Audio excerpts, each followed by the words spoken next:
Hello बच्चों, मैं सत्यम sir आप सभी का स्वागत करता हूँ आपके अपने प्यारे फिजिक्स ज्ञान मुकेश नायक चैनल पर। तो चलो, हम लोगों ने लास्ट लेक्चर में मैथमेटिकल मेथड्स नाम का चैप्टर स्टार्ट कर दिया था। अभी इस लेक्चर में हम लोग उसे आगे बढ़ाएंगे। इस चैप्टर में हम लोगों ने वेक्टर और स्केलर और वेक्टर का डिफरेंस तो क्लियर कर ही लिया था। जो 2 पॉइंट्स हमने देखे थे, शॉर्ट में रिवाइज कर लेते। क्या देखा था? स्केलर मतलब ऐसे क्वांटिटी जिनको सिर्फ मैग्नीट्यूड होता है और वो क्वांटिटी सिर्फ स्केलर एडिशन फॉलो करते हैं। देन दूसरा होता था वेक्टर क्वांटिटीज। वेक्टर क्वांटिटीज वो क्वांटिटीज होते हैं जिनके पास मैग्नीट्यूड के साथ साथ डायरेक्शन भी होता है और वो क्वांटिटीज वेक्टर एडिशन फॉलो करते हैं। अभी ये वेक्टर एडिशन क्या होता है? तो vector addition is angle dependent addition होता है। हम लोग आगे जैसे जैसे धीरे धीरे बढ़ेंगे तो आपको पता चलेगा वो चीज। देन उसके बाद हमने टाइप्स ऑफ वेक्टर देखे थे। टाइप्स ऑफ वेक्टर में हम लोगों ने सबसे पहला देखा था जीरो और नल वेक्टर। जीरो और नल वेक्टर मतलब क्या? जिसका मैग्नीट्यूड जीरो है, ठीक है। देन रिजल्टेंट वेक्टर मतलब क्या? दो या दो से ज्यादा वेक्टर हो तो हम लोग उसे एक सिंगल वेक्टर से रिप्लेस कर सकते हैं और उसे हम लोग कहते हैं रिजल्टेंट वेक्टर। देन नेगेटिव और ऑपोजिट वेक्टर होता था और एक होता था इक्वल वेक्टर। इक्वल वेक्टर मतलब क्या? दो वेक्टर जिनका मैग्नीट्यूड सेम है और डायरेक्शन भी सेम है, उन्हें हम लोग कहते थे इक्वल वेक्टर्स। एंड निगेटिव और ऑपोजिट वेक्टर्स मतलब दो वेक्टर्स जिनका मैग्नीट्यूड सेम है बट डायरेक्शन ऑपोजिट है, उन्हें हम लोग कहते हैं निगेटिव वेक्टर। देन नेक्स्ट, अभी हम लोगों ने ये लास्ट इक्वल वेक्टर ही देखा था। अभी इस लेक्चर में हम लोग अगला टाइप देखने वाले वेक्टर का, मैंने ही खुद आपको बोला था कि अगले टाइप को हम लोग नेक्स्ट क्लास में डिस्कस करेंगे क्योंकि वो इंपॉर्टेंट होने वाला है, ठीक है। चलो तो स्टार्ट करते हैं। अभी हम लोग हमारा अगला टाइप जो कि होगा पोजिशन वेक्टर। अभी देखो, नाम में ही है पोजिशन, नाम में ही पोजीशन है, मतलब ये क्या दिखाएगा? ये किसी भी पॉइंट का पोजीशन दिखाएगा। ये तो आपको क्लियर हो गया, करेक्ट है। देखो position vector, it gives position of any point, position of any point with respect to origin. मतलब ये जो होता है ना पोजीशन वेक्टर, ये आपको पोजीशन बताता है बट किसके? विथ रिस्पेक्ट टू ओरिजिन के विथ रिस्पेक्ट टू ये आपको पोजीशन देता है। ये आपको ध्यान में रखना होगा, क्लियर है। अच्छा, ओरिजिन के विथ रिस्पेक्ट टू मतलब कैसा? आपको डायग्राम बनाकर दिखाता हूँ। ये एक्सिस आपको पता है, ये वाई एक्सिस होता है, ये आपका एक्स एक्सिस होता है, ठीक है। मैं अभी एक्स और वाई ही लेकर चल रहा हूँ, जेड एक्सिस भी होता है जो हम डिस्कस करेंगे आगे। मान लो मेरा पार्टिकल यहाँ पर था, ए पर था, ठीक है। तो यहाँ से ये ओरिजिन है, ओरिजिन से ए की तरफ जाना है तो इसे आप ऐसे मतलब बनाते हो, तो इसे आप लिखते हो ओ ए वेक्टर, करेक्ट है। और एक वेक्टर आने वाला है तो ठीक से सुनना, ओ ए वेक्टर, ठीक है। मेरे पास अभी और एक पॉइंट है जिस पॉइंट को मैं नाम दे देता हूँ बी, और वो पॉइंट दिखा रहा है ओ बी वेक्टर, करेक्ट है। ये कौन दिखा रहा है? O B vector. तो यहाँ पर जो मैंने दो वेक्टर्स लिखे, जो यहाँ पर दिख रहा है आपको ओ ए वेक्टर और ओ बी वेक्टर, ये दोनों भी कैसे है? ये दोनों भी पोजिशन वेक्टर है, ठीक है। अभी इसे रीड कैसे किया जाता है? समझता कैसे है सर हमें कि ये पोजिशन वेक्टर है? देखो, ओ ए वेक्टर को रीड किया जाता है पोजीशन ऑफ ए, और इस पर एरो दिखाया मतलब वो vector, position of A vector with respect to origin. O A मतलब ओ मतलब ओरिजिन होता है, याद रखिएगा। अभी ये बुक्स में इतना डिटेल में नहीं दिया आप लोगों को, लेकिन देखो आपको अभी बता देता हूँ, आप थ्रू आउट चैप्टर लास्ट तक हम कुछ चीजें बुक्स में इतना डिटेल में नहीं, हम लोग वो चीजें भी बहुत ज्यादा डिटेल में डिस्कस करेंगे ताकि आपको आगे चलकर कोई भी चैप्टर में किसी भी कॉन्सेप्ट में प्रॉब्लम ना आए, ठीक है। मैं आपको बार बार बता रहा हूं कि आपको ये लेक्चर्स फ्री मिल रहा है, इसका मतलब इसमें कंटेंट कम होगा ऐसा बिल्कुल नहीं होगा। आप चेक करना, ऑफलाइन में भी इतना बेहतर कंटेंट आपको नहीं मिलेगा जितना आपको ऑनलाइन में फ्री में मिल रहा है, और हर एक पॉइंट हर एक एग्जांपल कवर हो रहा है। चलो तो फिर से हमारे टॉपिक पर आते हैं। और ओबी को कैसे रीड करोगे? उसे रीड करेंगे position of B vector with respect to origin. चलो ये चीज आपको क्लियर हो गई है। देन अभी हम लोग आगे बढ़ते हुए, एक पोजीशन वेक्टर क्या होता है? देखो, a vector which gives the position of a particle at a point with respect to origin of a chosen coordinate system is called the position vector of the particle. अभी position vector तो clear हो गया आप लोगों को। इसके साथ अभी पोजीशन वेक्टर के बाद ध्यान देना,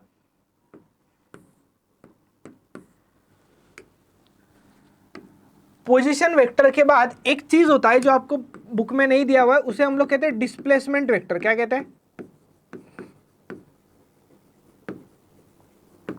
डिस्प्लेसमेंट वेक्टर। ठीक है सर, डिस्प्लेसमेंट वेक्टर क्या होता है? अभी ये भी एक टाइप का पोजीशन ही दिखाता है पार्टिकल का, लेकिन ये जो पोजीशन दिखाता है वो position with respect to origin नहीं होता है, ये दिखाता है विथ रिस्पेक्ट टू दूसरे पार्टिकल के। मतलब it gives position of a point with respect to another point, position of a point with respect to another point। Clear? Example बताता हूँ, जैसे ओ ए, मतलब ए का पोजीशन ओरिजिन के साथ, वैसे इसमें ओरिजिन नहीं आता है, इसे हम लोग लिख सकते हैं ए बी वेक्टर लिख सकते हो आप, ये भी एक डिस्प्लेसमेंट वेक्टर है, या बी ए वेक्टर लिख सकते हो, ये भी एक डिस्प्लेसमेंट वेक्टर है। क्लियर है? अभी ए बी वेक्टर क्या होता है? ए बी वेक्टर में इसे हम लोग रीड कर सकते हो position of B vector with respect to A vector. कैसे रीड करते हो? क्लियर हो गया? ए बी वेक्टर को रीड करते हैं position of B vector with respect to A, मतलब जो बाद में लिखते हैं ना उसका पोजीशन होता है विथ रिस्पेक्ट टू पहले वाले के, इसे position of A vector with respect to B vector. चलो, उम्मीद है आपको ये चीज क्लियर हो गई होगी। अभी बस एक चीज याद रखना, ए बी है ना, तो इसे आप लिखते हो बी वेक्टर माइनस ए वेक्टर, और इसे आप लिखते हो ए वेक्टर माइनस बी वेक्टर। ये काम कहाँ आएगा पता है आपको? इसका काम आपको क्वेश्चंस में आएगा, तब मैं आपको बताऊंगा कि ये मैंने बता रखा है आपको। ठीक है, इसे ऐसे भी लिखा जाता है, ए बी वेक्टर को बी वेक्टर माइनस ए वेक्टर, और बी ए वेक्टर को लिखा जाता है A vector minus B vector. चलो, उम्मीद है यहाँ तक आपको सारी चीजें क्लियर है, कोई डाउट नहीं होगा। तो ये हुआ आपका पोजीशन वेक्टर, और उसके बाद मैंने आपको और एक बता दिया डिस्प्लेसमेंट वेक्टर। चलो आगे बढ़ते हैं। अभी हम लोग नेक्स्ट होता है यूनिट वेक्टर, जो कि आपको थ्रू आउट चैप्टर और थ्रू आउट फिजिक्स में कितनी बार यूज में आएगा ये मैं भी नहीं बता सकता, 100 टाइम्स से भी ज्यादा आपको ये यूज में आने वाला है। तो सोच लो इसका इंपॉर्टेंस कितना है। ठीक है, देखो यूनिट वेक्टर मतलब क्या होता है? यूनिट का मतलब क्या होता है? यूनिट मतलब क्या होता है? 1। यूनिट मतलब होता है 1। अच्छा, ऐसा वेक्टर जिसका मैग्नीट्यूड 1 हो, क्या बताया मैंने? ऐसा वेक्टर जिसका मैग्नीट्यूड क्या हो? 1 हो। ठीक है, उसे हम लोग क्या कहते हैं? Unit vector. देखो, a vector having unit magnitude in a given direction is called unit vector in that direction. Sir, इसका मैग्नीट्यूड यूनिट है 1 है, तो इसका फायदा क्या है हमारे पास? अभी इसका फायदा बहुत ज़्यादा है। ये जो यूनिट वेक्टर है ना, ये यूनिट वेक्टर आपको डायरेक्शन दिखाने का काम करता है, और जो कि आपको बहुत इंपॉर्टेंट रहने वाला है। डायरेक्शन दिखाने का काम करता है, तो आपके पास कितने एक्सिस है बेटा? कितने एक्सिस है आपके पास? 3 एक्सिस है आपके पास। एक एक्स एक्सिस इधर होता है, एक वाई एक्सिस इधर होता है, और एक जेड एक्सिस होता है जो आपकी तरफ आ रहा है ऐसा। ठीक है, क्या क्या बताया मैंने? ये एक्स एक्सिस, ये वाई एक्सिस, और ये जेड एक्सिस जो आपके तरफ आ रहा है। ऐसे 3 एक्सिस होते हैं, तो 3 यूनिट वेक्टर की हमें ज़रूरत पड़ती है। ये हमारा हो गया एक्स एक्सिस, ये हमारा हो गया वाई एक्सिस। अभी जेड एक्सिस ऐसे आ रहा होता है बोर्ड से एकदम बाहर, बट नहीं दिखा सकता, इसलिए ऐसे दिखाया जाता है जेड एक्सिस। अभी हर एक्सिस के साथ एक यूनिट वेक्टर है। अच्छा, अभी नॉर्मल वेक्टर को कैसे डिनोट करते हो आप? आपको पता है ना, नॉर्मल वेक्टर को डिनोट करने का तरीका क्या होता है? ए वेक्टर होता है। तो यूनिट वेक्टर को कैसे डिनोट करते हैं? ये नॉर्मल वेक्टर को डिनोट करने का आपका तरीका है। यूनिट वेक्टर को डिनोट करने के लिए ऐसे एक टोपी जैसा कैप दे दिया जाता है, इसे आप रीड करते हो यूनिट वेक्टर।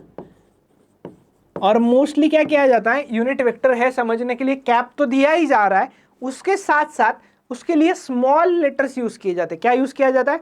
उसके लिए स्मॉल लेटर्स यूज कर दिए जाते हैं, ताकि बहुत ज्यादा प्रॉब्लम नहीं होता है, फिर आगे समझने में ईजी हो जाता है।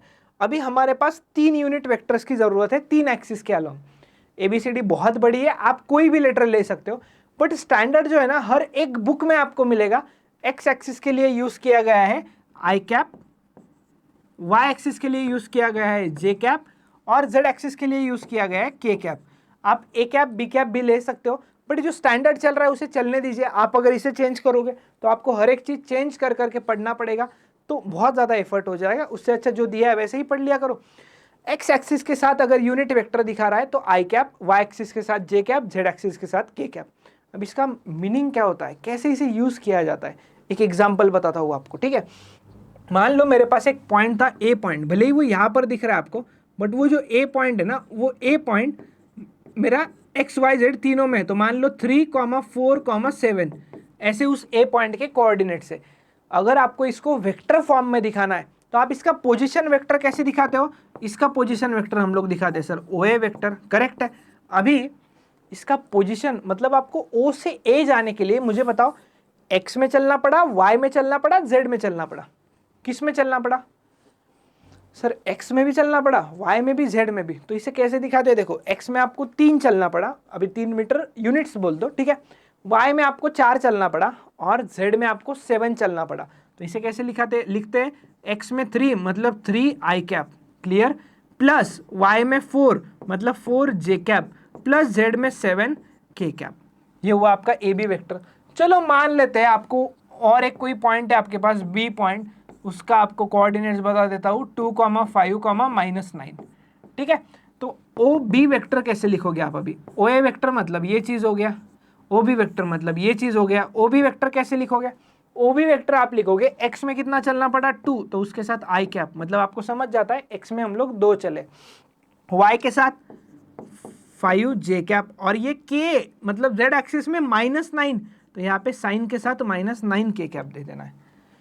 तो उम्मीद है आपको ये चीज क्लियर हो गई होगी कि यूनिट वेक्टर कैसे रिप्रेजेंट किया जाता है, यूनिट वेक्टर होता क्या है। तो ये मैंने जस्ट आपको कॉन्सेप्ट बताया, अभी बुक्स में जैसा दिया है उसकी हम लोग बात कर लेते हैं, ठीक है।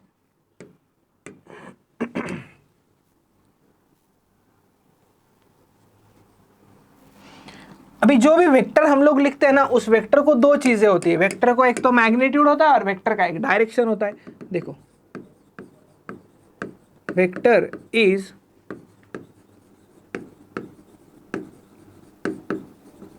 represented by its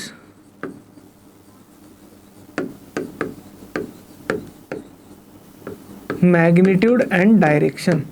कोई भी वेक्टर रिप्रेजेंट करना है तो उसमें क्या इंपॉर्टेंट होता है, उसमें इंपॉर्टेंट होता है उसका magnitude as well as direction.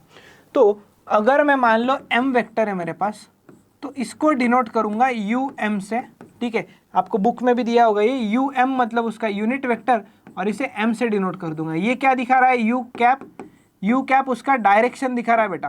Cap मतलब यूनिट वेक्टर, और यूनिट वेक्टर मतलब क्या काम होता है, डायरेक्शन दिखाना उसका काम होता है। देन m क्या दिखा रहा है, m दिखा रहा है उसका मैग्नीट्यूड। क्या दिखा रहा है, मैग्नीट्यूड। अच्छा m से कंफ्यूज हो रहे होंगे, ए वेक्टर भी दिखाया जा सकता है। A vector is equals to हम लोग दिखाएंगे you A cap into A. समझ में आ गया होगा आपको ये अभी कि vector always characterized by its magnitude and direction. चलो उम्मीद है ये चीज आपको क्लियर हो गई होगी। देन अभी आपको 3 बताया ना मैंने, I cap, J cap, K cap. तो एक्स एक्सिस के अलॉन्ग जो होता है आप उसे लिख सकते हो X vector is equals to I cap X. Y vector Y axis के अलॉन्ग क्या लिख सकते हो, जे कैप इंटू वाई। और जेड एक्सिस के अलॉन्ग क्या लिख सकते हो, Z vector is equals to K cap into Z. तो आपको अगर आई जे के चाहिए तो आई कैप को कैसे लिख सकते हो आप, एक्स वेक्टर, और ये एक्स इधर मल्टीप्लाई में था उधर डिवाइड में। देखो अगर मैंने उसके सर के ऊपर एरो नहीं दिया है तो समझ जाना वेक्टर नहीं उसका मैग्नीट्यूड है, एरो नहीं दिया है तो, एरो दिया तो वेक्टर है, कैप दिया तो यूनिट वेक्टर है। देन जे कैप कैसे लिखोगे, जे कैप को आप लिख सकते हो Y vector divided by Y. और के कैप को कैसे लिख सकते हो आप, के कैप को लिख सकते हो Z vector divided bye Z. उम्मीद है आपको ये सारी चीजें क्लियर हो गई होगी, कोई भी डाउट नहीं होगा आपको, ठीक है। तो चलो ये हो गया हमारा यूनिट वेक्टर की कहानी। तो इस यूनिट वेक्टर को कहानी को यही खत्म करते और अगले टॉपिक की ओर बढ़ते। अगला टॉपिक है हमारा वेक्टर ऑपरेशन। ऑपरेशन मतलब भाई हॉस्पिटल वाला ऑपरेशन नहीं करना है हमें, ऑपरेशन इन द सेंस हमें उसमें मैथमेटिकल ऑपरेशंस देखने हैं, जैसे कि एडिशन, सब्ट्रैक्शन, मल्टीप्लिकेशन। डिवीजन के बारे में बहुत ज्यादा डिस्कशन करते नहीं हम लोग, ठीक है। Multiplication of a vector by a scalar मतलब if a vector is multiplied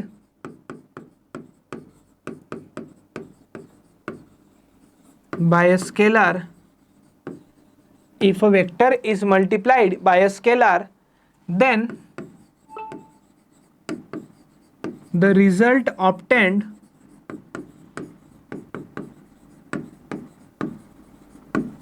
then the result obtained will be a vector। मतलब अगर किसी भी वेक्टर को आप अगर स्केलर से मल्टीप्लाई करते हो, जैसे आपको बुक में दे रखा है एक आपके पास p वेक्टर है, उसको आप s से मल्टीप्लाई कर रहे हो तो आपको रिजल्टेंट q मिल रहा है। s मतलब क्या है? s मतलब स्केलर है और ये p मतलब एक वेक्टर क्वांटिटी है, और इनका रिजल्ट जो आपको मिला है ना, तो वो उनका रिजल्ट आपको क्या मिला है? एक वेक्टर क्वांटिटी मिला है। चलो क्लियर है यहां तक आप लोगों को?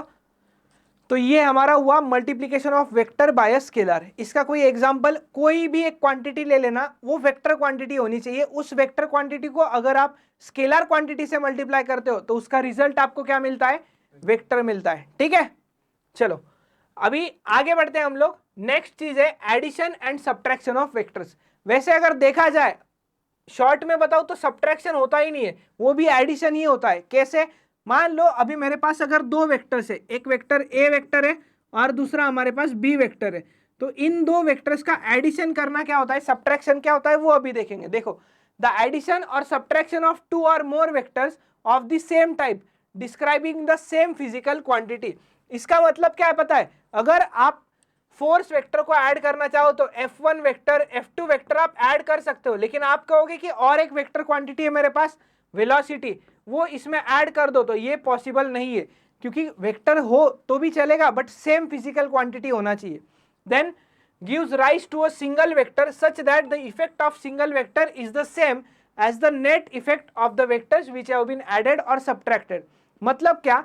अभी अगर ए वेक्टर और बी वेक्टर को मुझे ऐड करना है तो मैं इसे कैसे लिखूंगा? ए वेक्टर प्लस बी वेक्टर। अभी इनको ऐड करने के बाद इनका कुछ रिजल्टेंट इफेक्ट रहेगा ना, रिजल्टेंट वेक्टर पढ़े हम लोग, दो या दो से ज्यादा वेक्टर्स का रिजल्टेंट। तो इनका जो भी रिजल्टेंट आएगा, मान लो आर वेक्टर, तो ये जो आर वेक्टर है इसका जो क्या कह सकते हैं, मैग्नीट्यूड और डायरेक्शन रहेगा, रिजल्टेंट वेक्टर का मैग्नीट्यूड एंड डायरेक्शन जो भी रहने वाला है, वो मैग्नीट्यूड एंड डायरेक्शन इसके सम के बराबर ही रहेगा, क्योंकि ये उनका रिजल्टेंट कहलाता है। आपको ये टेक्स्ट बुक में दिया हुआ है पेज नंबर 17 के ऊपर। जैसे कुछ दो वेक्टर्स दे रखे हैं, देखो, जैसे हम लोग एक ब्लैंक स्लाइड ऐड करते हैं।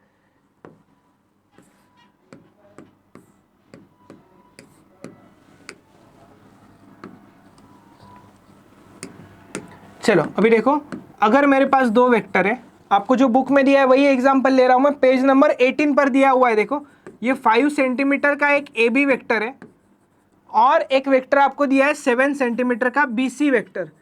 अभी मुझे बताओ, दोनों में एक पॉइंट कॉमन है ना, बी पॉइंट कॉमन है। अगर मुझे लिखना है A B vector plus B C vector, तो मैं इसे कैसे लिख सकता हूं? अभी देखो, इनका अगर मैं एडिशन कर दूं तो मुझे क्या मिलेगा? इनका एडिशन करके A B plus B C कर दो, ए बी भी इधर है राइट में और बी सी भी इधर है, तो इनको ऐड कर दिया तो आप सेम हो जाएगा। ये 5 प्लस 7 हो जाएगा 12 सेंटीमीटर। तो ये आपका हुआ ए, बीच में आपका पॉइंट था बी और ये आपका पॉइंट है सी, तो ये आपका हो गया ए सी वेक्टर।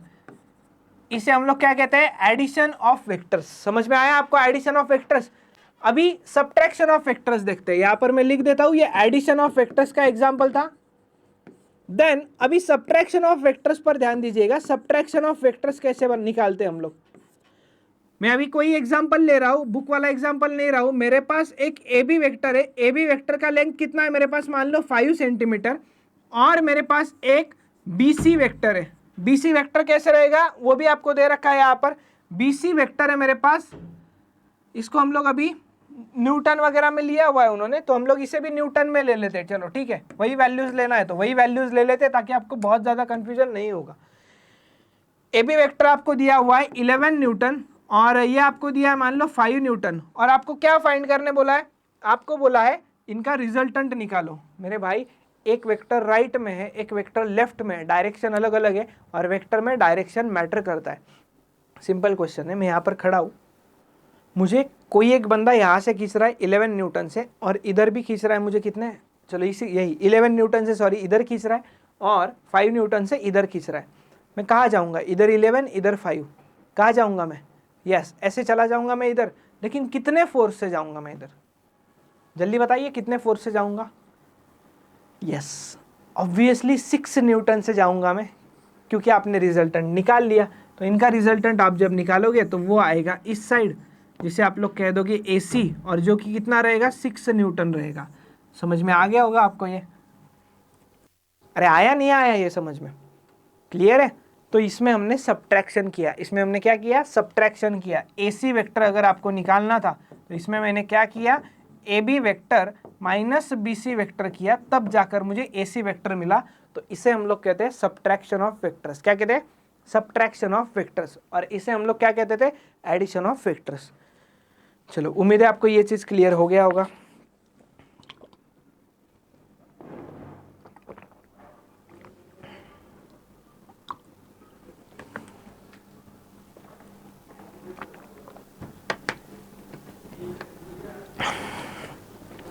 चलो बड़े आगे।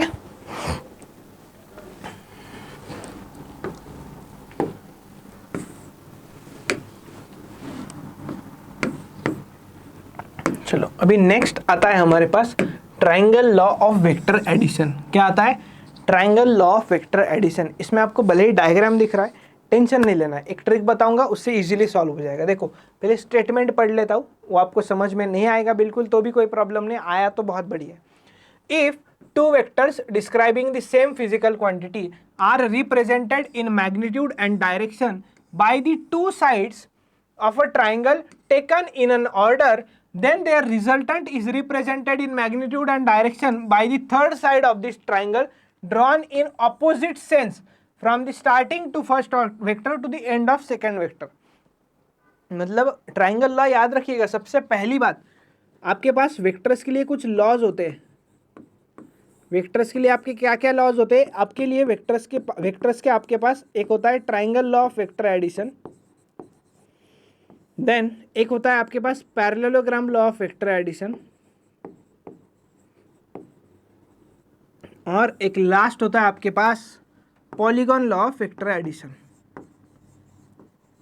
क्या होता है? Triangle law, polygon law and parallelogram law. ठीक है, ये तीनों लॉज होते हैं आपके पास। देन ये लॉज में क्या यूजफुल होता है, कब कौन सा लॉ यूज करना है, कैसे डिसाइड करें सर?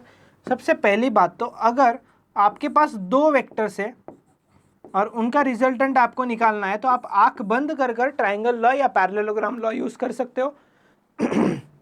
सॉरी, दोनों भी लॉज में उसका जो रिजल्टेंट वगैरह चीज होता है वो सब सेम होता है। ठीक है, देन नेक्स्ट आता है पॉलीगॉन लॉ। पॉलीगॉन लॉ कब यूज होता है? टू और more than two. More than two मतलब कहाँ तक सर? भाई जितने वेक्टर आने देने आने दो, कितने भी वेक्टर्स के लिए अगर आपको रिजल्टेंट निकालना है तो आप पॉलीगॉन लॉ यूज करते हो। वैसे बेसिकली ये बहुत कम यूज आता है आपको, ना के बराबर। यही दो आपको हर बार यूज आने वाले हर एक चैप्टर में। तो चलो स्टेटमेंट जो बताया था उसको डिस्कस करते हैं अभी हम लोग।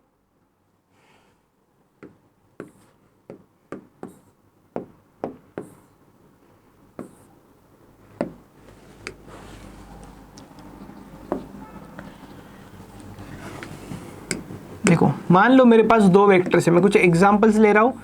मेरे पास एक ए वेक्टर है इधर और मेरे पास एक बी वेक्टर था इधर। अभी याद रखना, कभी भी आप कोई भी चीज़ अगर सॉल्व कर रहे हो तो याद रखिएगा वेक्टर का मैग्नीट्यूड और डायरेक्शन चेंज नहीं करना है। डायरेक्शन मतलब वो एरो का पॉइंटर, ठीक है, वो चेंज नहीं करना है। और मैग्नीट्यूड मतलब उसका लेंथ जो होता है ना, वो मैग्नीट्यूड डिफाइन करता है। तो देखो इनका रिजल्टेंट कैसे निकाला जाएगा दो वेक्टर्स का।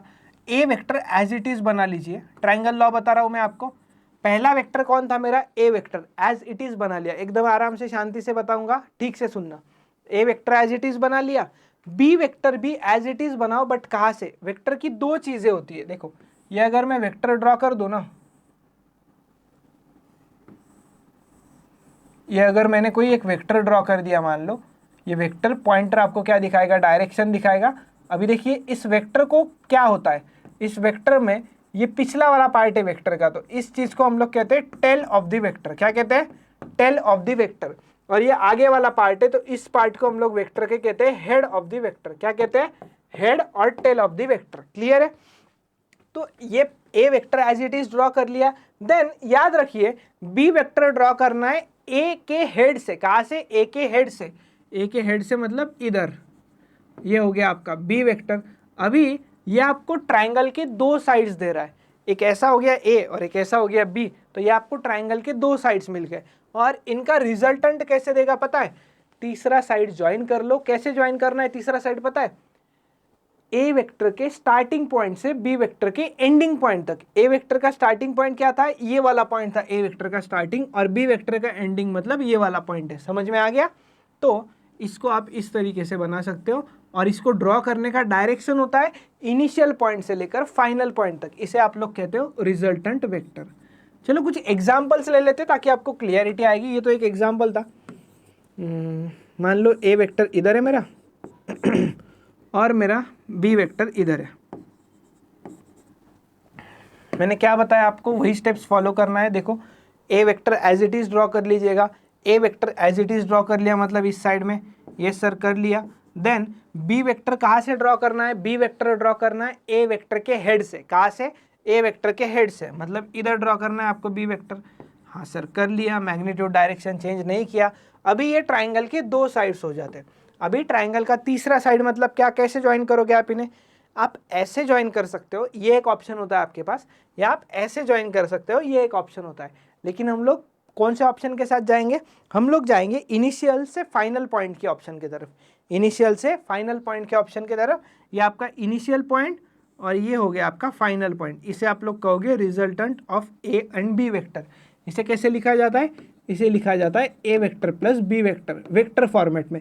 इसका मतलब ए और बी के वैल्यूज ऐड करने हैं डायरेक्टली, ऐसा बिल्कुल नहीं होता है। ठीक है, इसे भी लिखा जाता है A vector plus B vector. चलो और एग्जांपल्स देखते हैं ताकि आपको अच्छे से क्लियरिटी आएगी।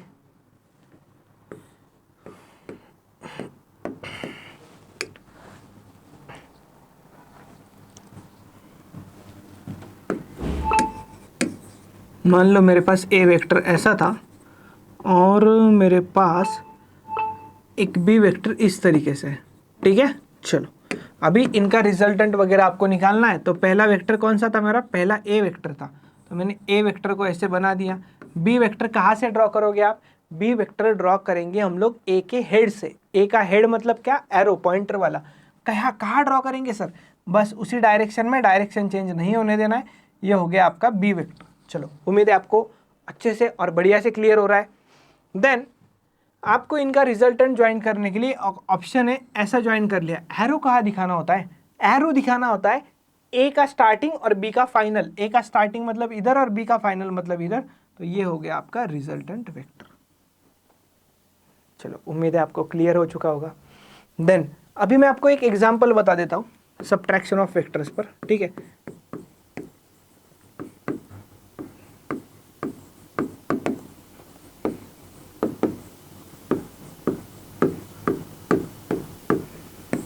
अभी सब्ट्रैक्शन ऑफ वेक्टर्स पर क्यों एग्जांपल बता रहे हो सर, बुक में तो नहीं, क्योंकि मैंने आपको बोला था सब्ट्रैक्शन में भी आप मान सकते हो कि हम लोग क्या कर रहे हैं, सब्ट्रैक्शन में भी हम लोग एडिशन का ही काम कर रहे हैं। ठीक है, ये बहुत लोगों को हजम नहीं होता है, इसलिए मैं बता रहा हूँ एक एग्जांपल। मान लो मेरे पास एक ए वेक्टर इधर था और मेरे पास बी वेक्टर इधर था। ठीक है सर, ये तो आप ट्राइंगल लॉ नहीं बता रहे हो। यस, मैं ट्राइंगल लॉ नहीं बता रहा हूँ। ठीक है, अगर मेरे पास रिजल्टेंट है इन दोनों का ए वेक्टर प्लस बी वेक्टर, और आपको बोल दिया जाए कि आप निकालिए बेटा ए वेक्टर माइनस बी वेक्टर, तो हमारे बच्चे कन्फ्यूजन में आ जाते हैं।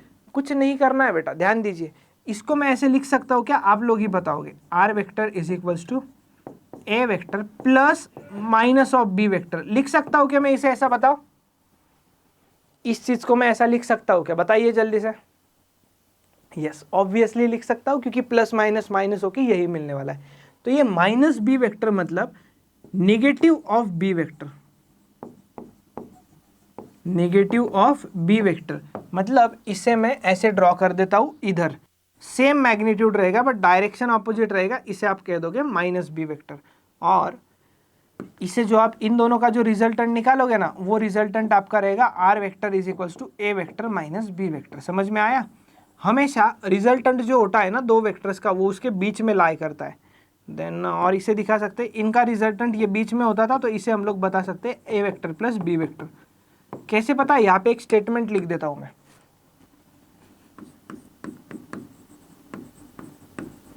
Resultant of two vectors always lie in between them, always lies in between them, मतलब वो दो जहाँ भी वेक्टर रहेंगे ना उनके बीच में उनका रिजल्टेंट लाई करेगा। चलो, उम्मीद है आपको ये चीज़ क्लियर हो गई होगी। कोई डाउट है भाई यहाँ तक? अरे है या नहीं है? कोई डाउट नहीं होगा तो बस वीडियो को लाइक कर दीजिएगा यार, जल्दी से। लाइक नहीं कर रहे हो आप लोग, शेयर नहीं कर रहे हो दोस्तों, तो कमेंट ही नहीं कर रहे हो लेक्चर अच्छा लगा कि नहीं लगा। ओके, तो ये हमने एडिशन सब्ट्रैक्शन पढ़ लिया एंड देन ट्राइंगल लॉ भी पढ़ लिया। ये थोड़ा सा अलग वाला पार्ट था। ट्राइंगल लॉ क्या होता है ये मैंने आपको बता दिया। स्टेटमेंट अभी अगर आप अच्छे से पढ़ोगे तो आपको सारी चीज़ क्लियर हो जाएगी। चलो, तो हम लोग यहाँ पर रुकते हैं। इसके बाद वाली चीज़ें हम लोग अगले लेक्चर में डिस्कस करेंगे। तो चलो यार, मैं सत्यम भंडारी यही रुकता हूँ। उम्मीद है आपको लेक्चर में मज़ा आया होगा, पसंद भी आया होगा लेक्चर। तो लाइक कीजिएगा वीडियो को, कमेंट कीजिएगा लेक्चर कैसा लगा है, कोई डाउट है या कुछ सजेशन हो तो आप बता सकते हो, और वीडियो को शेयर कीजिएगा अपने दोस्तों तक। चलो, बाय बाय, टेक केयर। पढ़ते रहिए, रिवाइज करते रहिए। मिलेंगे हम लोग अगले लेक्चर में नेक्स्ट टॉपिक के साथ।